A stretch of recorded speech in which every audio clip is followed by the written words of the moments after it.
예, 오늘의 시황 브리핑 시작하겠습니다. 프로드컴, 오라클 이런 문제가 나오면서 AI 버블론이 또 터졌고, 아무래도 좀 부담이 될 수밖에 없었고요. 또 주말에 미국의 국채금리 올라갔잖아요. 이번 주 일정도 좀 부담이 됩니다. 이런 것들 겹치면서 코스피 하락하는 그런 모습을 보였고, 다만 이제 버블론이 11월부터 계속 반복적으로 작용하던 거였고, 주말에 미증시도 상승 업종이 더 많았거든요. 예, 그러다 보니까 이제 초반에 하락했다가 이제 낙폭을 줄이고 코스닥은 대형주들이 돌아서면서 아예 플러스로 마감하는 그런 모습을 보였습니다. 외국인들 되게 많이 팔았고요. 특히 전기전자 업종 집중적으로 매도했고 화학, 제약, 유통, 전기가스 이런 것들은 선별적으로 이제 매수하는 그런 모습을 보였습니다. 그리고 삼성전자, SK하이닉스 같은 대형주가 하락하긴 했는데 대형주 중에서 삼성바이오가 올라왔고요. 그다음에 철강주 일부, 그다음에 엔터주, 중국 소비 관련된 종목군들 약간 이런 종목군들이 좀 올라가서 지수를 좀 방어하거나 또는 하락하는 과정에서 이제 매수의 어떤 동기가 되는 매집이 되는 그런 종목으로 또 활용이 됐던 것 같습니다. 또 오늘 아시아 증시가 전체적으로 약했어요. 그러니까 우리가 좀 유난하게 좀 빠진 편이긴 한데 일본도 빠지고 대만도 빠지고 전체적으로 좀 약했거든요. 그러니까 주말에 나왔던 미국의 AI 버블론이 오늘 아시아 증시 전체적으로 발목을 잡았고 또 여기에 이제 금리 관련된 이슈도 좀 부담으로 작용했구나라는 거를 좀 보여주죠. 그래서 우리 코스피는 그래도 처음에 100포인트, 그러니까 제가 이제 주말에 그 미국 시장 마감할 때 야간 선물 대충 보니까 한 100포인트 정도 하락 출발하는 그 정도 수준으로 보면 될 것 같다라고 말씀을 드렸잖아요. 한 110포인트 정도 하락해서 출발했다가 이제 낙폭을 그나마 줄였죠. 근데도 생각했던 것보다는 낙폭을 많이 줄이진 못했어요. 그러니까 이제 그래도 어쨌든 100포인트보다는 좀 올라오긴 했는데, 근데 지금 많이 빠지긴 했습니다만은 결국에는 그냥 박스권이에요. 예, 지금 3,900, 4,200. 근데 이제 4,200 언저리 가기 전에 조금 뭔가 동력이 필요한데 오히려 이제 악재가 나오다 보니까 밀린 건데 결과적으로 그냥 박스권인 흐름이 나오고 있는 거죠. 근데 오늘 낙폭이 그 12월 들어서 1% 이상 하락한 적이 없었거든요.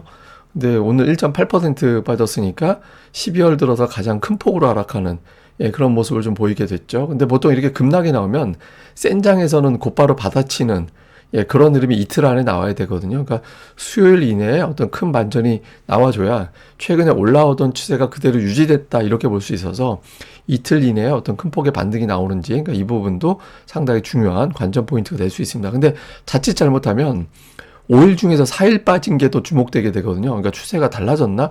이렇게 의심을 받을 수도 있어서 이틀 이내에 좀 큰 폭의 반등이 나오는 게 상당히 좀 중요한 그런 상황이 됐고, 코스닥은 아예 플러스로 돌렸죠. 근데 코스닥도 플러스긴 한데 그냥 결과적으로 보면 그냥 930, 950, 3년 박스권 상단, 상단에 지금 갇혀있는 모습이에요. 근데 이제 그나마 좀 다행인 건 뭐냐면 오늘 양시장 보면 코스피 대형주 지수가 2% 넘게 빠져서 그렇지, 그러니까 중형주 지수는 0.48% 빠졌고 소형주 지수는 거의 빠진 게 없습니다.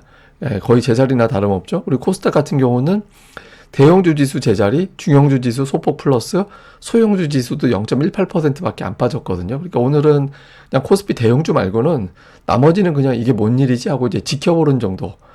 전반적으로 투매하자, 던지자. 그러니까 이런 분위기까지 나오지는 않았습니다. 그러니까 11월에 하도 같은 재료로 반복되다 보니까 그냥 너만 맞아, 너만 맞으면 끝나지 그러니까 이런 식으로 투자자들이 좀 해석을 한 게 아닌가 이렇게 봐야 될 것 같습니다. 근데 어쨌든 오라클 문제, 그러니까 브로드컴 문제 이런 것들이 계속 발목을 잡고 있잖아요. 그러니까 오라클이 많이 빠지고 브로드컴이 많이 빠지고 이런 것들 때문에 영향을 받은 건데, 그러니까 오라클 문제는 이런 거예요. 그러니까 지금 데이터 센터라는 어떤 매장을 갖고 있는 거예요. 근데 오라클이 이거 아무래도 여기서 돈 된다고 하니까 나중에 큰 돈 된다고 하니까 여기다가 우리도 한번 가서 이제 매장을 한번 크게 열어보자라고 해서 이제 데이터 센터를 크게 열려고 하는 거거든요. 거기에 이제 AI라는 거를 집중적으로 이것저것 많이 파는 데이터 센터라는 매장을 열려고 하는데 돈이 부족하니까 여기저기서 이제 자금을 끌어다가 하는 거예요. 그리고 또 여기저기서 또 우리 너희 막 여기서 만들기만 하면 우리가 제품은 알아서 공급해 줄게 주변 업자들도 자꾸 이렇게 꼬시고 하니까, 그래서 시장에서는 그냥 장사 잘 되니까 열기만 하면 돈 되겠지 라고 생각을 하는데 2027년도에 열 줄 알았던 매장이 2028년도로 미뤄진다고 하니까 쟤들 인건비도 줘야 되고 이자도 내야 되고 하는데 그게 감당이 되겠냐, 이런 걱정 때문에 하락하는 그런 모습이 나오게 된 거거든요. 근데 이제 시장에서는 그렇게 심각한 문제는 아닌 것 같다. 왜냐하면은 시기적으로 지연된 게 뭐 장사가 안 될 것 같아서가 아니라 인부들이 다른 데 가서 지어야 되니까 인부를 조달하기가 어려워서 그것 때문에 그런 거다. 너무 여기저기서 이 AI가 잘 팔리는 매장이 여기저기 들었으니까 뭐 그냥 좀 짓는데 인부가 부족해서 그런 거라서 업황 문제는 아닌 것 같아. 또 이렇게 해석하기도 하거든요. 그렇게 본 증거 중에 하나가 뭐냐면 주말에 미증시가 급락하는 과정에서 변동성 지수가 별로 올라가질 않았어요. 이게 치솟게 되면 AI의 문제가 아니라 시황 자체, 증시 자체에 대한 문제로 해석을 했을 텐데 저것까지 깨지진 않았거든요. 이게 막 폭등을 하거나 이렇게 되면 이것 때문에 주식시장이 완전히 망가지는구나 이런 걱정을 할 텐데 그 정도의 움직임이 나오진 않았던 겁니다. 그래서 이제 우리 증시에서도 그냥 몇몇 관련된 종목군들만 좀 떨어지고 나머지는 지금 지켜보자. 뭐 이렇게 쟤들 문제 말고는 심각하지는 않은 것 같아. 또 쟤들도 그냥 뭐 근본이 막힌 것 같지는 않아. 뭐 이렇게 또 생각한 걸로 일단 추정이 됩니다. 그리고 이제 또 하나는 그냥 그렇게 큰 악재성 재료가 맞을까? 그러니까 이렇게 해석하는 측면도 있는 것 같아요. 그러니까 이게 이제 무슨 얘기냐면 오늘 이제 야후에서 나온 기사를 좀 정리를 해보면 근본적으로 이번 이제 상승의 어떤 흐름 자체는 바뀌지 않는다. 그러니까 FMC 이후에 이제 월간은 그 FMC 회의가 매파적이지 않았기 때문에 내년 증시를 낙관하고 있다라는 거예요. 네, 그리고 내년도 성장 전망을 연준에서 높였잖아요. 그러니까 기업들의 실적이 좋아진다라는 거죠. 성장 전망이 올라간다라는 거는 소비가 늘어난다라고 해석이 될 수 있는 거고 그 과정에서 뭐 AI 붐, 감세 이런 것들 효과로 증시가 더 올라갈 거다. 그리고 이제 뭐 메가세븐이 주도했다라면 그 외 종목군들도 내년에 실적이 좋아질 거야. 이렇게 보고 있는 거거든요. 다만 이제 일부에서는 AI주에 올인하기보다는 AI 안에서 종목이 좀 옥석이 가려질 것 같다. 이제 예전에는 이제 오픈 AI 주변주에 대해서 집중을 했다라면 지금은 오픈 AI보다 제미나이가 더 좋은 것 같은데 챗 GPT보다 제미나이 쪽에 붙은 깐부들을 봐야 되는 건가? 뭐 이런 식으로 지금 달라져 있잖아요. 그래서 올인보다 다음 주도주를 좀 구분하는 과정에서 AI주들이 좀 흔들리는 것 같다. 그러니까 이런 식의 해석이죠. 그러니까 시장이 무너진 게 아니라 과도기 정도인 것 같다. 이렇게 봐서 좀 오늘 뭐 다른 종목들까지 다 무너지고 뭐 그런 흐름으로 가지는 않았던 것 같습니다. 근데 어쨌든 이번 주는 좀 평범하진 않을 것 같아요. 왜냐하면 일정을 제가 좀 중요한 일정만 쭉 뽑아서 보니까 16일에 미국 고용지표 나오고 다음에 소매 판매, 소비 관련된 데이터 나오고 17일에 마이크론 테크놀로지 실적. 이건 우리나라 시간으로는 18일에 보게 되겠죠. 그다음에 이제 또 그날 저녁에는 이제 뭐 미국의 신규 실업 수당 청구 건수라든가 물가 지표라든가 이런 것들 나오고 또 그 다음 날은 일본의 통화정책 회의. 최근에 일본 금리 인상 이슈도 시장에서는 굉장히 긴장하면서 보는 측면이 있거든요. 그래서 이게 쭉 이렇게 이어져서 나오게 되니까 특히 우리 입장에서는 마이크론 실적이 되게 중요하죠. 그러니까 이런 이제 일정이 이어지니까 아무래도 변동성은 클 것 같고 그러니까 이제 빠질 때 적극적으로 담기는 좀 그래. 이렇게 투자자들이 생각을 했던 것 같습니다. 뭐 주요 종목은 하이닉스가 오늘 아무래도 이제 빠질 수밖에 없는 거고 근데 낙폭이 초반에 6% 넘게 빠졌다가 장 후반에 1.5% 정도까지 들어왔다가 이제 동치효과에 또 빠져가지고 결국에는 거의 3%로 끝났죠. 근데 이제 이러면서 넘어간 종목군들이 제약바이오주들. 삼성바이오가 오늘 제법 장중에 올라가는데 사실 이게 좋은 구도는 아니에요. 예, 그러니까 이게 이제 빠졌을 때 제약바이오라든가 뭐 이런 종목으로 넘어가는 건 시황에 대한 자신감이 떨어질 때 보통 이런 업종으로 가거든요. 그래서 오늘은 전체적으로 조금 소심해져 있는 상태이긴 했다. 이렇게 볼 수 있는 측면이 있고, 다음에 자동차주가 흘러내린 거는 미국에서 GM은 좋았지만 이제 우리나라는 그러니까 미국의 국채금리 자꾸 올라가는 것도 있고, 자동차 그동안 이제 로봇 가지고 올라갔었는데 이제 로봇 이슈도 오늘은 크게 이제 나온 건 없고, 그러다 보니까 내려갔죠. 또 금리가 올라가면 자동차는 할부금융, 예, 그 할부로 사갔잖아요. 그러니까 이자가 올라갈 때도 활성화되기가 좀 어려운 측면이 있거든요. 이런 것들이 겹치면서 좀 빠졌고, 다음에 엔터주가 오늘 선별적으로 올라가긴 했는데 뭐 일부 언론사에서 단독 달고 나온 보도인데 1월에 뭐 중국에서 K-팝 콘서트 준비한다더라 이런 썰이 돌았어요. 일부 언론에도 보도가 돼가지고 그것 때문에 일부 종목들이 좀 반전을 하는 그런 모습을 보였던 것 같습니다. 대형주 중에서는 오늘 두 가지 특성이 있는데 하나는 삼성전자, SK하이닉스 두 종목이 45포인트를 떨어뜨렸다. 그러니까 지수 낙폭의 거의 3분의 2 정도를 두 종목이 담당한 게 하나. 다음에 또 하나는 오늘 그 투자 경고 종목군들이 지수의 발목을 결과적으로는 잡은 게 됐어요.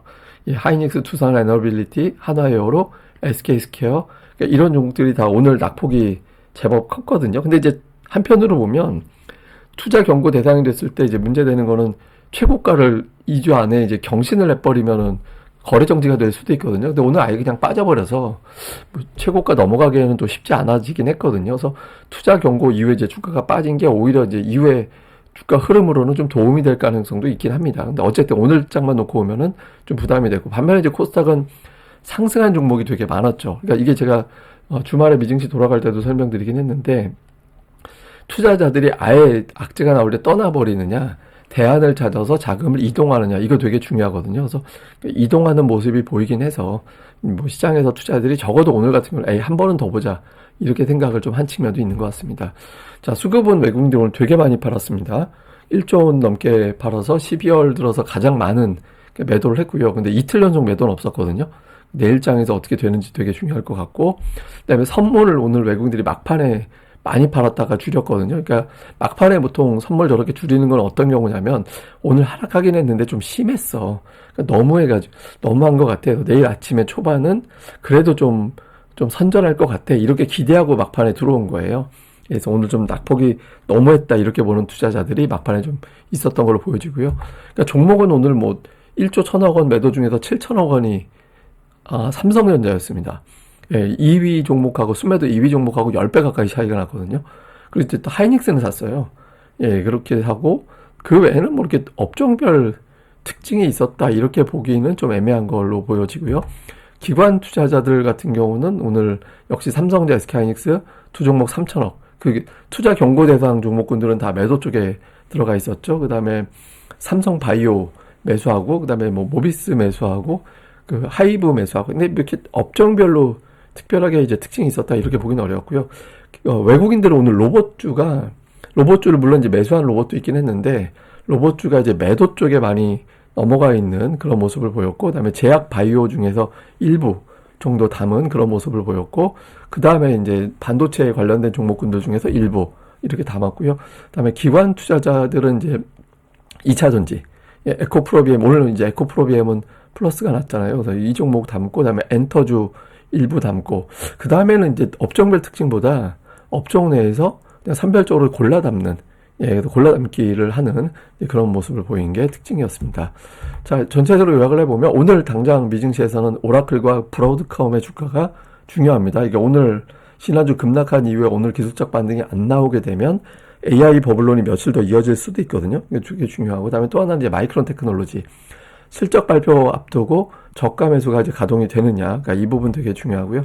그 다음에 이제 지난주에는 그 연준 의원들 중에서 이제 비둘기파보다 매파의 어떤 발언, 그 사람들의 일정이 더 많았거든요. 근데 이번 주에는 예를 들어서 뭐 크리스토퍼 월러라든가 그러니까 비둘기적인 발언할 사람들의 일정이 또 많이 잡혀 있어요. 그래서 그러니까 미국의 어떤 금리에 대한 부담을 조금 덜어내지는지 이걸 좀 볼 필요가 있고, 그 다음에 외국인들이 연속적으로 순매도 하지는 않았었거든요. 그 내일장에서 매수로 뒤집어 주느냐, 요거 되게 중요할 것 같고, 그 다음에 오늘 뭐 제약주, 엔터, 일부 중국 소비주 이런 것들이 올라갔는데, 시장이 기존의 페이스를 유지하기 위해서는 수출주들, 뭐 반도체나 2차 전지나 아니면 자동차라든가 이런 것들이 움직이는 게 되게 중요합니다. 그래서 그런 흐름들이 나오는지 내일장에서 하나 정도, 최소 하나 이상은 좀 변동이 좀 생기는지, 그러니까 이 부분도 잘 보는 게 필요할 것 같습니다.